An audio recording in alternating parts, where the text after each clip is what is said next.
បងដឹងហើយថារាល់ថ្ងៃការទិញទំនិញត្រូវបានផ្លាស់ប្ដូរមកប្រើប្រាស់បណ្ដាញសង្គម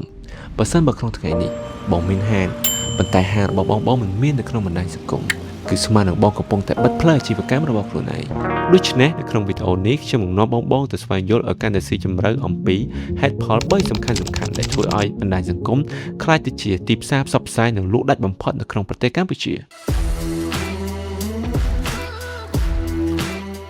ហេតុផលទី1នោះគឺរបបថ្មីនៃអរិយាប័ត្ររបស់អតិថិជនផ្អែកទៅលើរបាយការណ៍ចុងក្រោយបង្អស់របស់ Data Reporter ឆ្នាំ2026នៅកម្ពុជាយើងមានអ្នកប្រើប្រាស់បណ្ដាញសង្គមរហូតដល់14លាននាក់ដែលស្មើនឹងជិត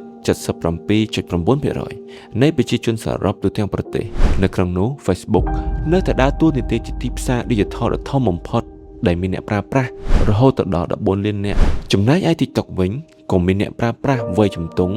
រហូតដល់ 11.3 លាននាក់ផងដែរបងសាកសម័យមើលមួយហើយនៅអតិថិជនរបស់បង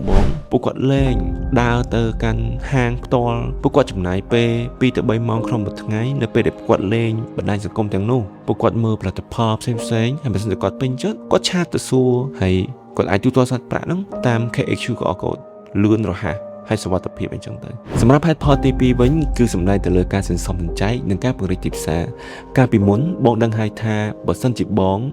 ចង់បើកអាជីវកម្មទៅតាមខេត្តក្រុងផ្សេងបងត្រូវចំណាយលុយខ្ទង់ពាន់ខ្ទង់ម៉ឺនដុល្លារទៅលើថ្លៃជួលតូបថ្លៃដេគ័រថ្លៃទឹកថ្លៃភ្លើងនិងប្រាក់ខែបុគ្គលិកប៉ុន្តែក្នុងពេលបច្ចុប្បន្នបងប្រើប្រាស់តែបណ្ដាញសង្គមបងអាចបើកហាងបាន24ម៉ោងដោយបងគ្រាន់តែអង្គុយធ្វើការងារធម្មតានៅក្នុងហាងមួយនៅទីក្រុងភ្នំពេញបងអាចបញ្ជាបងអាចដាក់អីវ៉ាន់ខ្លួនឯងនឹងតាមក្រុមហ៊ុនដឹកជញ្ជូនទៅដល់តាមបណ្ដាខេត្តឆ្ងាយដូចជារតនគិរីបដូគិរីបាត់ដំបងក្រុងបរសេនុជាដើមសម្រាប់ហេតុផលទី3ចុងក្រោយនោះវិញគឺការបង្កើតវាសនានិងទំនុកចិត្តនិយាយឲ្យខ្លីបើសិនជាបងជាម្ចាស់ហាងបងបានឆ្លើយតបលឿនបងបានឆ្លើយតបរហ័សបងដោះស្រាយរាល់បញ្ហាជូនភ្ញៀវនៅលើបណ្ដាញសង្គមរបស់បងហ្នឹងចង់តែចង់គាត់នឹងសប្បាយចិត្តមកគាត់ខ្លាចនឹងចំណាយលុយហើយគាត់ក៏បានតែប្រាប់មិត្តភក្តិគាត់បងប្អូនគាត់ឲ្យមកជួយទិញបងថែមអញ្ចឹងវាជាឱកាសបងកាន់តែស្មោះត្រង់បងកាន់តែលក់ដាច់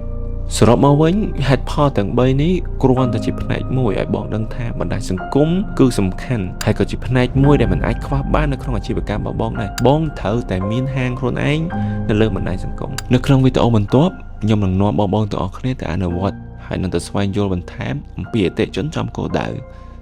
ជួបគ្នាវីដេអូក្រោយ